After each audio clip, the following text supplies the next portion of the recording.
some films are just weird. And then there's Houseo, a gold standard of cinematic insanity where reality takes a back seat to wild imagination, and the plot shatters conventions as effortlessly as the character named Kung Fu kicks down doors. This Japanese horror comedy by director Nobuhiko Obayashi is so unique that, decades later, viewers are still debating whether it's a masterpiece or a waking nightmare. Here's the story. A young schoolgirl learns her father is planning to remarry. In a fit of teenage rebellion, she decides to escape with 6 friends to the countryside home of her long-lost aunt. But these girls aren't just any group of teens. They have names that scream, not your average horror flick. There's Prof, the brainy one, Mac, who loves to eat, Melody, a musician, and, of course, Kung Fu, who solves problems with a well-placed kick. Naturally, the house isn't just old, it's downright creepy. And the aunt? Let's just say she might not be breathing, at least in the usual sense.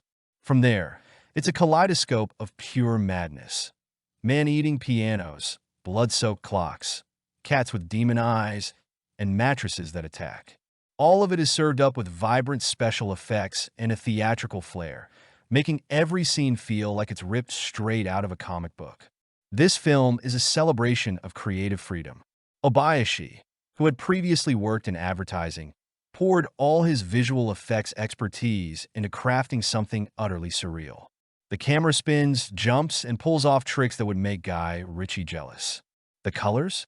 They're so intense and psychedelic it feels like someone spilled a bucket of watercolor paint over the film reel. But these visual quirks aren't just for show, they build the atmosphere.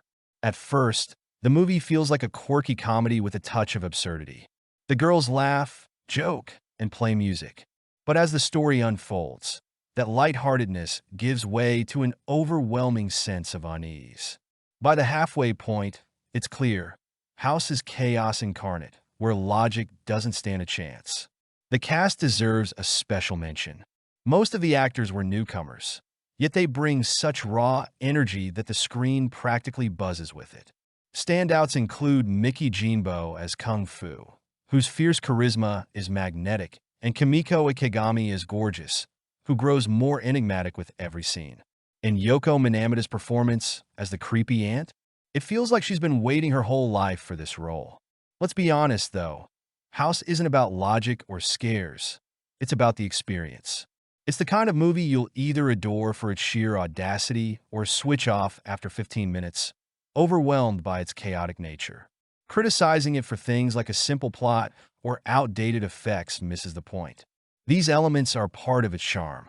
Sure, the graphics might seem archaic and the character's behavior is over-the-top theatrical, but that's exactly what makes it special.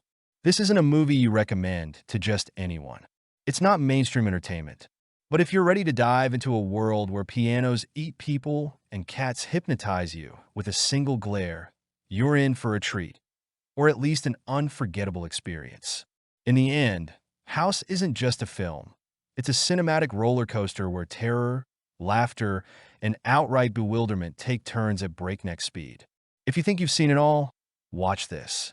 You'll realize how wrong you were.